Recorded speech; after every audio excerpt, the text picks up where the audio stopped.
Então, quando a gente fala de acolhimento e classificação de risco, nós estamos falando, então, daquele processo que acontece, principalmente quando é um serviço de porta aberta, pronto-socorro, pronto atendimento, onde o paciente ele vai chegar com uma demanda, ele vai chegar com uma queixa, e ele precisa ser direcionado ou para o médico, né, ou para uma espera. E aí a classificação de risco, a gente tem que entender, primeiro o profissional precisa entender isso muito bem, para então fazer com que o paciente entenda. Muitas vezes o paciente entende como se estivesse passando alguém na frente, né? Poxa, passou um rapaz mais jovem na frente do meu pai que tem 70 anos. E ali não é necessariamente prioridade por idade, gestação, nem nada. A gente vai priorizar de acordo com o risco desse paciente, ok? Então, isso precisa ficar muito claro, apesar de ser muito difícil, às vezes, do usuário entender isso. Todos os usuários são atendidos, mas há de existir, né, atenção ao grau de sofrimento físico e psíquico dos usuários e agilidade no atendimento a partir dessa análise. Então, a classificação de risco vai verificar justamente este sofrimento e risco de vida. Então, esse paciente corre risco de vida, ele é prioridade, independente da idade.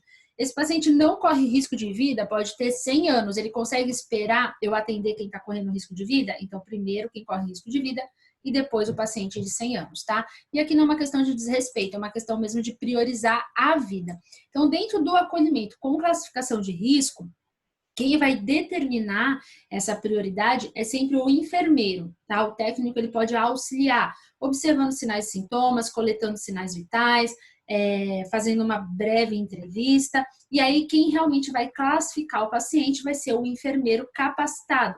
Não pode ser também uma coisa assim feita da cabeça do enfermeiro. Isso tem que ter uma capacitação. A gente tem a classificação de risco por Manchester, né, que existe um treinamento específico, existe um tempo determinado, e a gente tem a classificação de risco do Ministério da Saúde aqui no Brasil, e aí ele vai determinar como casos de emergências, muito urgente, urgente, pouco urgente, não urgente, de acordo com essas cores também. Então, no caso do Ministério da Saúde, ele não determina tempo, até 5 minutos, até 10 minutos, até 30 minutos, 120 minutos, não determina tempo. Determina da seguinte forma: os que necessitam de atendimento imediato, porque corre risco de vida, e em seguida, os que é praticamente imediato, é muito relativo, né? Na minha opinião, esse fica muito aberto, mas vai depender aí da conduta do profissional. Os que necessitam de atendimento rápido, mas conseguem aguardar, os que precisam de atendimento, mas podem aguardar, e eles vão ser encaminhados, inclusive, para outros serviços. Existem algumas situações que é para ser tratado no postinho, que é para ser tratado num AME, que é para ser tratado num CIS, tá? E os que podem aguardar atendimento serem encaminhados também para outros serviços de saúde, que não são casos urgentes, tá bom? Então, tanto o verde quanto o azul, você percebe que eles são a descrição, eles são iguais, né? Isso pode confundir um pouquinho. Então, eu tento trazer, deixa eu ver, esse daqui já explica um pouquinho melhor, tá? Então, a admissão, ele pode ser feito por um profissional administrativo, uma recepcionista, vai passar pela classificação primeiro com a enfermeira e depois esse paciente passa pelo médico. No caso de uma emergência, o risco imediato de perder a vida geralmente já entra direto na sala de emergência. O risco imediato de perder função de órgãos ou membros, então às vezes não corre risco de vida, mas corre risco de perder algum órgão ou membro devido ao ferimento, machucado, um infarto, por exemplo, tá? Às vezes o paciente tem sinais e sintomas de infarto, mas ele não está infartando naquele momento. Então, teoricamente, naquele segundo da avaliação, ele não corre risco de vida, mas ele corre risco de perder um órgão vital. Então, uma coisa está ligada à outra, então ele já entra no muito urgente, ou emergência vai depender aí de como esse paciente se apresenta, tá? E aí a condição que pode se agravar sem atendimento é considerado urgente, e depois vem aqueles que podem, inclusive, ser encaminhados para outros serviços de saúde. Na matéria de saúde do adulto e do idoso, eu coloquei uma figura, uma tabela de classificação de risco que mostrava casos, exemplo, né, desses casos. Então, vocês podem resgatar isso lá no caderno de saúde do adulto e do idoso. Essa classificação de risco é feita por enfermeiros, como eu já disse, de acordo com critérios pré-estabelecidos em conjunto com os médicos e demais profissionais. Por isso que eu digo que o técnico, ele auxilia também. Então, às vezes, a coleta de informações feita pelo técnico vai auxiliar o enfermeiro a tomar essa decisão. E, obviamente, em algumas situações, a gente pede auxílio do profissional médico, para que ele, com o exame físico dele, com a visão dele, ele consiga determinar, não, isso realmente é uma emergência, isso não, isso daqui dá para guardar um pouquinho, ok? A classificação de risco não tem como objetivo definir quem vai ser atendido ou não, mas define somente a ordem do atendimento, para esse fluxo não ficar emperrado. Então, por exemplo, se for só por ordem de chegada, então, às vezes você vai atender um paciente que não está grave, né, porque ele chegou primeiro, e um paciente vai morrer na fila só porque não foi avaliado o risco. Então, é nesse sentido. Não significa que vamos deixar de atender algum paciente. Aqui a gente tem um fluxograma. Esse fluxograma, ele mostra, né, o fluxo desse acolhimento num serviço de saúde completo, onde eu tenho sala verde, sala vermelha e sala amarela. Então, por exemplo, o hospital que hoje eu trabalho tem sala verde, sala vermelha e sala amarela, tudo bem? O paciente passa primeiro com o enfermeiro lá no acolhimento, e aí, então tá, chegada no SAMI, faz a ficha de atendimento, vai para a emergência, tá? É um paciente de emergência? Se não é de emergência, se não é um paciente que vai direto para a sala de emergência, né? Paciente parado, paciente chocado, paciente entubado, enfim, ele não é sala de emergência. Se é uma emergência que está acontecendo agora, o paciente está com o membro pendurado, o paciente está numa parada cardiorrespiratória, ou teve uma parada, veio entubado com SAMU, com ambulância e tal, é uma emergência. É emergência? Sim, é emergência. Então, ele vai lá para a sala vermelha. Ele vai ter um atendimento imediato, atendimento médico imediato. Sala vermelha é assim, a porta de entrada do hospital, tá? Chegou, é emergência, vai para a sala vermelha, ali vai estabilizar o paciente e decidir o que vai ser feito. Vai internar, não vai internar, vai direto para o centro cirúrgico, vai direto para a UTI. Beleza. Não é necessariamente uma emergência, a gente consegue triar esse paciente. Então, ele vai para o acolhimento e vai fazer uma consulta de enfermagem. O enfermeiro ou a enfermeira que estiver lá vai coletar essas informações. Então, vai fazer perguntas, verificar sinais vitais, vai ouvir a queixa do paciente e vai avaliar esse risco. Ah, quão grave é esse paciente? Não, a emergência já foi descartada. O que é emergência já foi para a sala de emergência, tá? E aí, a emergência é o que corre risco de vida. Se não for atendido agora, esse paciente vai morrer. Isso é emergência. Ótimo. Dentro da avaliação de risco, o enfermeiro ou a enfermeira detecta que é uma urgência. Se não for tratado agora, ele vai se tornar uma emergência. Ele precisa ser tratado com o máximo de né, pressa possível, tá? Mas não é emergência, mas vai se tornar.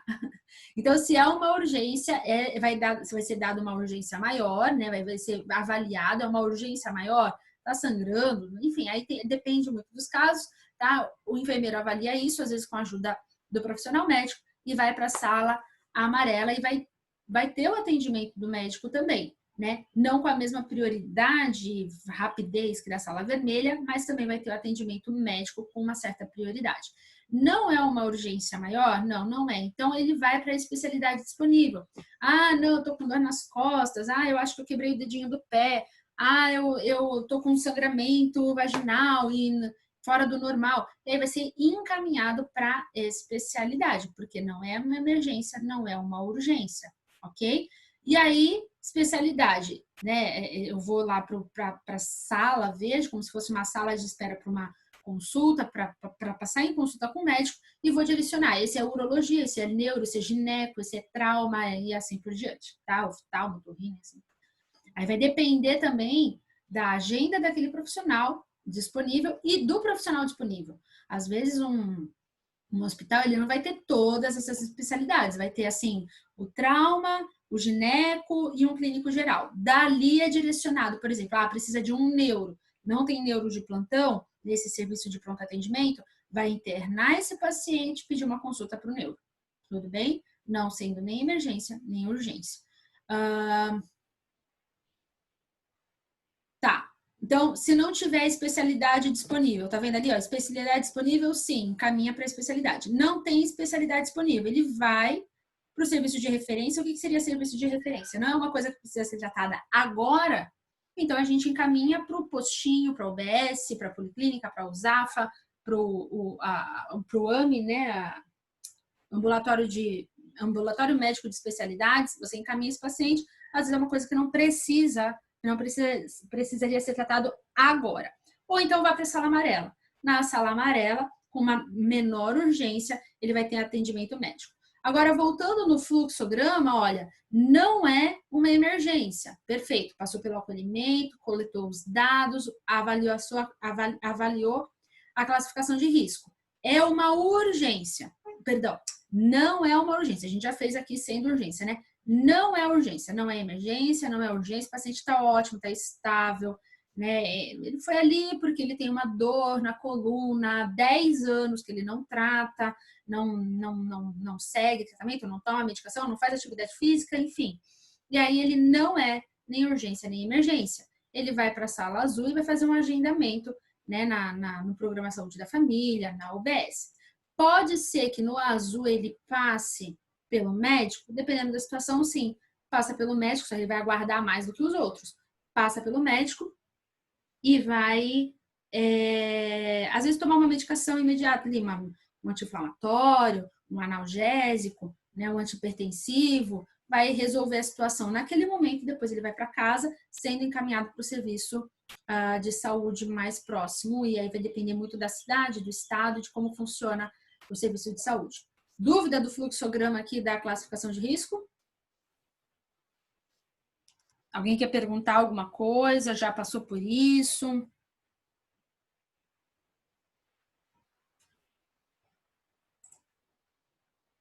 Perfeito. Então, vamos seguir. Vou mostrar um videozinho curtinho para vocês sobre classificação de risco, para que vocês possam visualizar, né, isso que a gente está falando. Então, deixa eu só colocar aqui o videozinho.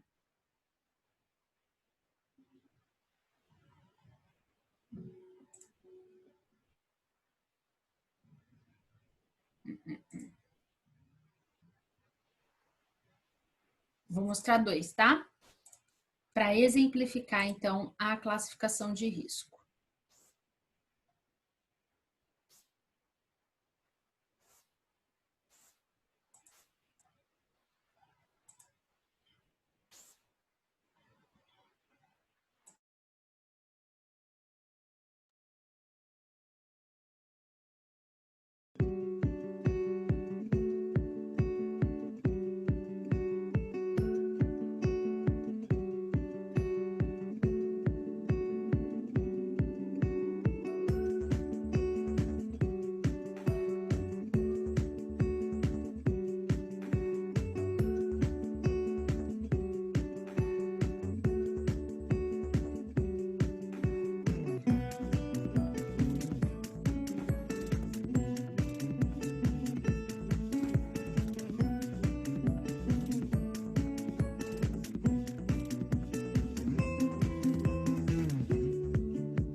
Vou colocar o outro que eu quero mostrar para vocês. Espera aí.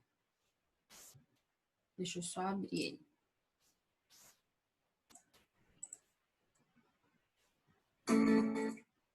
Opa.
Então, exemplificou um pouquinho aí do que a gente estava falando, né? Só trouxe em imagens um pouquinho do que a gente acabou de discutir.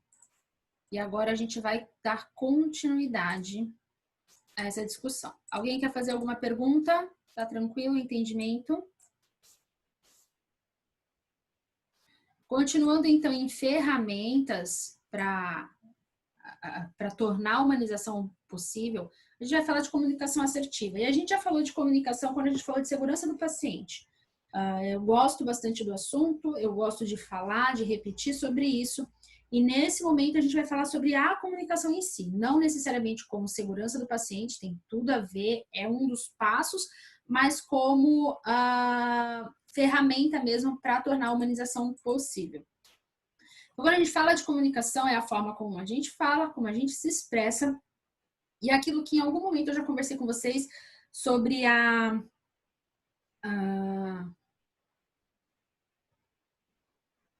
me fugiu o nome agora.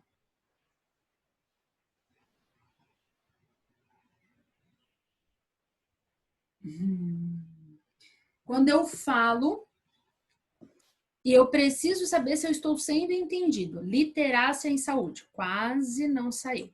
Aquele branco básico, depois de 30 horas trabalhando. Então, a literácia em saúde, eu já tinha comentado com vocês em algum momento, literácia em saúde, ela vai trazer essa compreensão. Então, não é só você dar a informação para o paciente, você precisa saber se você foi entendido, né? Então, você precisa perguntar, você precisa dar a informação e você precisa perguntar, o senhor entendeu? E não só isso, o que o senhor entendeu? Tá? Então, uma coisa é falar assim, igual eu faço aqui, né? Não é o ideal. Vocês entenderam? Tem alguma dúvida? Ninguém responde nem sim nem não, né? Às vezes um ou outro que está mais ligado, sim, não, beleza. O ideal era fazer uma chamada oral.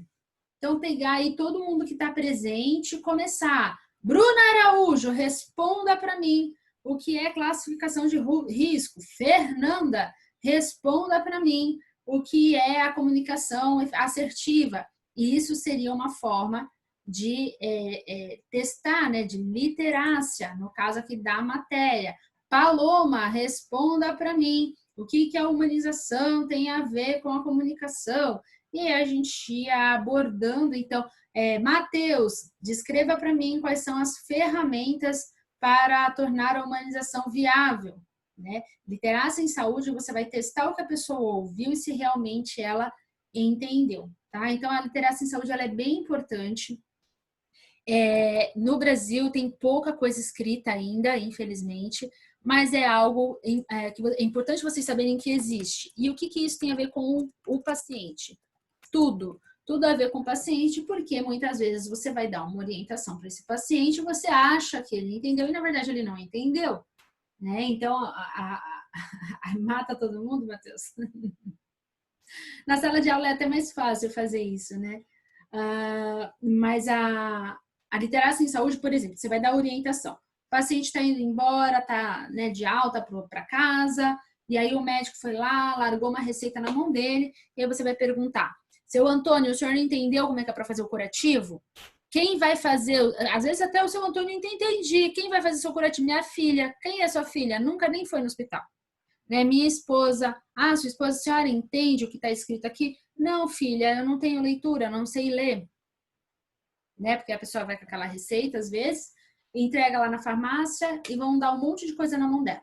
Gás, atadura, 3 tipos de cobertura, com soro, com um monte de coisa, e a pessoa não sabe ler, ninguém orientou o que vai primeiro, o que vai por último, como tira o curativo, como põe o novo, pode tomar banho, não pode tomar banho, pode cair água, não pode cair água. Ninguém orienta nada. Pega ali uma receitinha, entrega na mão do paciente, vai. Boa sorte. Você espera que aconteça o quê? Esse paciente vai voltar provavelmente pior. Né? Então, essa comunicação, essa literácia, ela vai fazer com que você pegue aquela receita e vai falar: quem vai fazer esse curativo em casa? Ah, é minha esposa. Sua esposa tá aí? Eu preciso conversar com ela antes de ela ir embora. Vamos lá. Dona fulana, a senhora lê para mim o que a senhora entendeu aqui. A senhora já viu fazendo? Então vamos fazer um combinado? No último curativo do seu Antônio, a gente vai fazer na frente da senhora, para a senhora ver como é que faz, e vai fazer em casa, igual. Não adianta simplesmente empurrar o paciente fora, porta fora, porque esse paciente ele vai complicar, ele vai perder o pé, ele vai ter uma infecção, ele vai ter uma anemia e assim por diante. A mesma coisa da parte de nutrição. Enfermagem não é nutricionista, não pode prescrever dieta e tem que tomar muito cuidado na hora de orientar para não orientar errado, porque não é o foco do nosso estudo, não é o foco do manejo daquilo que a gente faz. Porém, a gente tem uma noção. Então, dentro da nossa noção, a gente tem que orientar, sim, o paciente, o acompanhante. Ele vai para casa, ele não sabe como tratar aquilo. Ele vai para casa, ele não sabe como seguir aquela dieta. Ele não entende o que é dieta hipossódica. O médico pode falar com pouco sal, ele vai entender que é só para diminuir o sal. Ele não vai entender que é para cortar industrializado, evitar massa de tomate industrializado, porque tem sódio, evitar bolacha recheada, entenderam? É muito além do que falar dieta hipossódica, tá, dona Maria? A partir de hoje, pouco sal. Isso não é tudo. Dieta hipossódica vai muito além de pôr pouco sal no tempero da comida. Então, essa parte de literacia em saúde, essa comunicação é fundamental. Outra parte que é fundamental nessa comunicação é passagem de plantão, passagem de informação. Eu vou passar uma informação para frente, vou passar para o próximo plantão. Isso também é muito, muito importante. A passagem de plantão vai evitar que algum procedimento que era para ter sido feito, né, passe em branco e só no outro dia alguém vai ver, que um paciente que tem alergia receba uma medicação que ele é alérgico. Então, nessa passagem de plantão, no momento que eu me comunico com o colega que está entrando, eu que estou saindo com o colega que está entrando, ou ao contrário, eu que estou entrando, o colega que está saindo me passa todas as informações, o trabalho é mais rápido, é mais ágil, as coisas funcionam melhor. Então, essa comunicação, indiscutivelmente, ela precisa ser efetiva. Eu preciso falar de forma clara, em algumas situações, por escrito. Tudo bem? Comunicação, então, porque diversas pesquisas mostram que tanto a interrupção do tratamento antes de seu término, quanto a não adesão ao mesmo, se deve em parte considerável à falta de comunicação do profissional com o paciente, ou uma comunicação mal realizada. Então, às vezes, o paciente ele larga o tratamento, ele deixa de tomar medicação, ele deixa de voltar no médico, porque a comunicação ela foi mal realizada. O paciente não entendeu, o paciente esqueceu, o paciente não sabe ler, o paciente não sabe contar 10 dias para frente. Ó, daqui a 10 dias você volta. Tem gente que não sabe contar horas, né? Então, 5 horas de estágio, na hora que põe lá, põe 4, 2, 6, né? Então, assim, se tem gente que não sabe contar horas, imagina contar dias. O paciente pegar um calendário e contar. E é 10 dias a partir de hoje, a partir de amanhã. Então, faça isso junto com o paciente. Ó, o senhor vai voltar daqui a 10 dias. Vai pegar o calendário 10 dias a partir de amanhã. 1, 2, 3, 4, 5, 6, 7, 8, 9, 10. Olha, 10 dias dá no dia 12 de abril, por exemplo, tá? Então, é isso que vocês têm que entender. Isso é literacia em saúde, isso é comunicação efetiva, tá? Então, essa comunicação, você precisa se fazer entendido, tanto para o colega quanto para o paciente ou acompanhante. A construção de vínculos entre o usuário, a pessoa, né, o paciente, e o serviço de saúde faz parte dos princípios de atenção básica.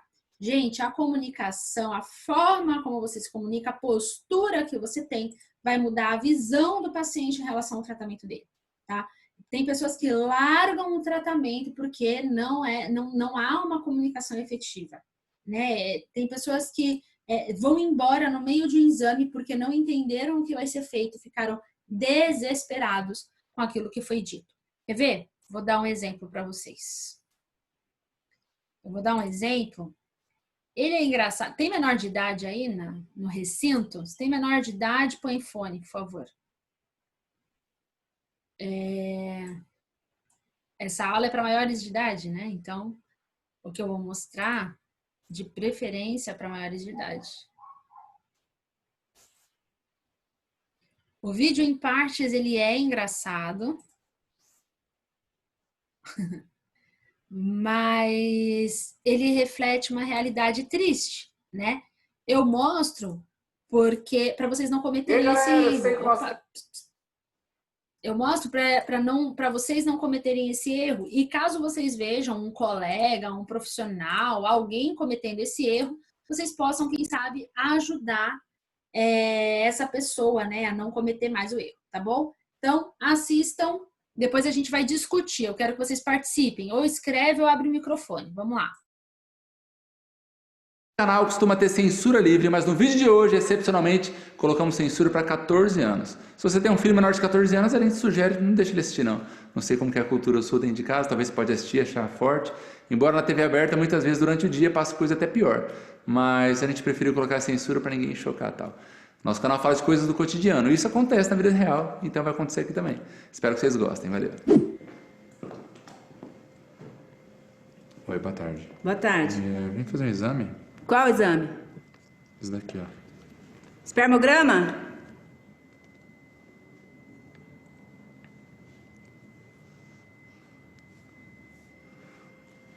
Isso. Ó, pega esse potinho aqui, vai ali no banheiro, faz o que você tem que fazer aqui dentro, depois você traz pra mim. Ali no banheiro? Ali. Ok. Ó, lava a mão, hein?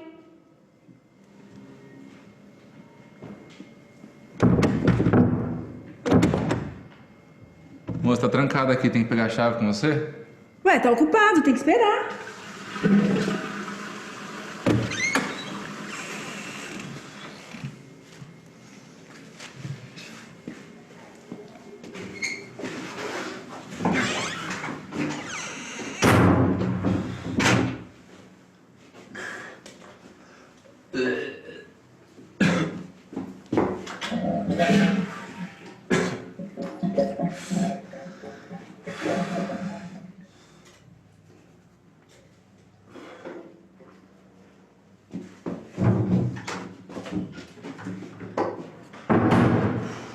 Mas já, moço, rápido, hein?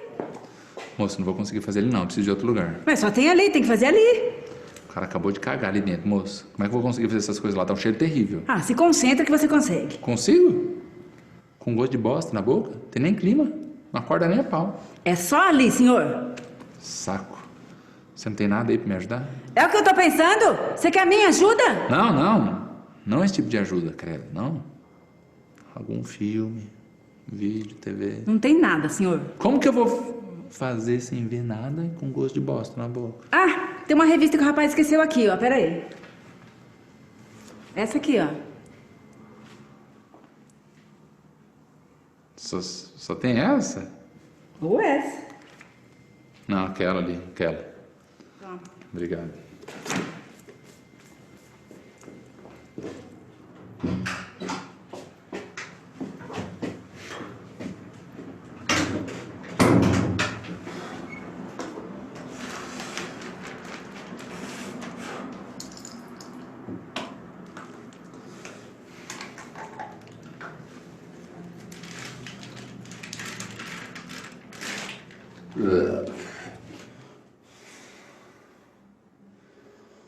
Vamos lá, cara.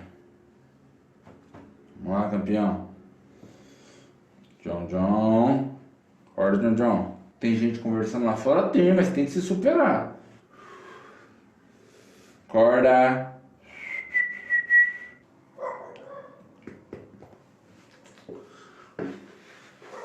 O galo já cantou, já. Acorda. Vai me deixar na mão, literalmente, vai me deixar na mão.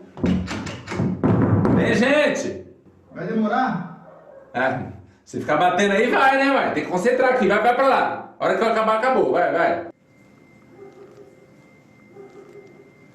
Ó, se você me ajudar, cara, eu te juro, eu não te procuro nas próximas 2 semanas. 2 semanas? 3, 1 mês! Não vem que ele dá uma de independente agora, não. A gente vai estar no mesmo time. A gente é parceiro. Então, começa a colaborar. John, vamos lá, John.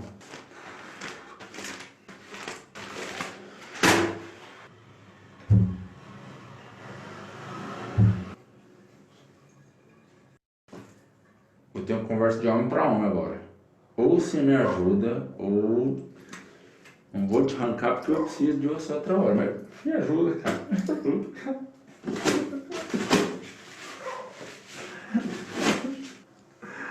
Ajuda, cara. Até que enfim, hein, moço? Já tava ficando preocupada, já tava quase chamando o SAMU. Tá tudo bem? Aqui, ó, moça. Tudo isso pra isso?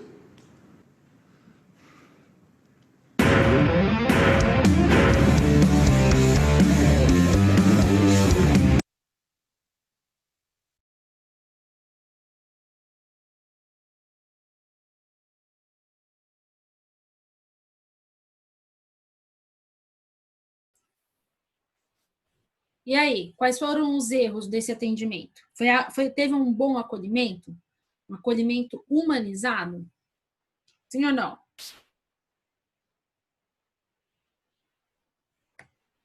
Todos os erros. Não, não foi humanizado. Você se sentiria à vontade como paciente, né, sendo atendido dessa forma? Uma grossa, né? Coitado do paciente, exatamente. Então, percebem que nenhum de vocês, apesar de ter um tom engraçado, por ser um canal de comédia, né, de coisas engraçadas, e ele colocou num tom engraçado, é ruim, né? A gente fica. Se você se colocar no lugar do paciente, você fica passando mal, você fica falando, meu Deus do céu, como alguém tem coragem de falar dessa forma? Ah, não, no vídeo tá exagerado para ser engraçado. Não tá, não, tá? Apesar de o vídeo ser feito para fazer comédia, né, de o vídeo ser feito para ser engraçado, porque o objetivo do canal não é exagero. E, infelizmente, a gente vê acontecendo coisas iguais ou parecidas com isso. E, infelizmente, a gente consegue observar que, em muitas situações, o paciente é tratado dessa forma, como ridículo, como uma pessoa que, né, sem paciência, é ali mesmo e pronto, acabou. Às vezes, realmente é o único lugar que tem para coletar esse tipo de exame. Porém, existem formas e formas de falar. Precisa falar tão alto? Você está acostumado a falar abaixa a calça, tira o sutiã, levanta a blusa, né? Você está acostumado a falar isso. Olha, tira toda a roupa e põe um avental. Você está acostumado. Para você, o seu trabalho, o seu dia a dia, você faz isso todo dia. O paciente, não. Ele só tira a roupa em casa e olha lá. Dependendo do paciente, nem em casa. Dependendo do paciente, nem na frente do espelho, porque na cultura, na religião, na criação dele, aquilo era errado. Né? Então, nem ele se vê, nem ele se toca, nem ninguém, mais ninguém. E aí, de repente, você fala, tira toda a roupa e põe um avental. A gente tem que trazer isso para a nossa realidade. Apesar de o vídeo parecer exagerado, ele não é exagerado. Apesar de parecer engraçado, no fundo, ele é realidade, não é engraçado, né? É uma coisa bem, bem séria, uma coisa bem triste que de fato acontece. Então, o que eu peço para vocês, né? Que vocês tenham essa sensibilidade, que vocês consigam perceber isso quando o paciente se sentir desconfortável, né? Às vezes é uma coisa simples pra gente. Olha, eu vou dar uma medicação intramuscular no seu glúteo. Já falou complicado, dependendo do paciente. Uma injeção no bumbum, eu vou pedir pro senhor abaixar um pouco a calça, não precisa abaixar tudo. O músculo que eu preciso, ele fica mais em cima. Então, abaixar só um pouquinho, ou do lado direito ou do lado esquerdo. Né? E você orientar o paciente, falar de forma, abaixa a calça. Poxa vida, tem paciente que não sabe o quanto. Ou não vai abaixar o suficiente, ou vai abaixar até o pé. E não é isso que você precisa. Né? Então, existem várias situações onde o nosso acolhimento, a nossa comunicação, a forma como a gente vai falar, como a gente vai se portar, vai fazer toda a diferença para o paciente e para a adesão daquele paciente, porque ele pode muito bem falar, não, eu não quero, não vou fazer. Ou ele reclamar, na hora ele se sente constrangido, acaba fazendo porque se sente obrigado devido à circunstância, ou não vê outra solução, e depois ele vai fazer uma reclamação por escrito, né? Ele vai, enfim, levar isso adiante e vai ser pior, vai ser pior. Então, conversa com o paciente, tenta explicar, tenta se fazer entendido.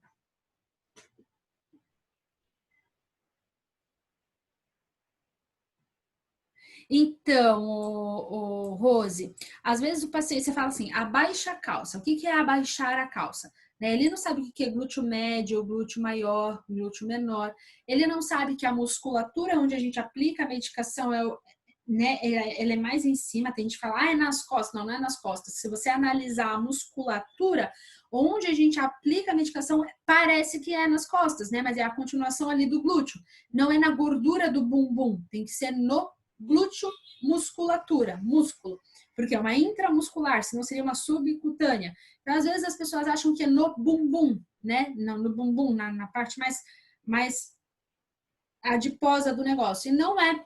Então, até você conseguir, exatamente, até você não vai conseguir explicar a anatomia ali, você não vai conseguir explicar a técnica para o paciente, mas você vai falar de forma completa.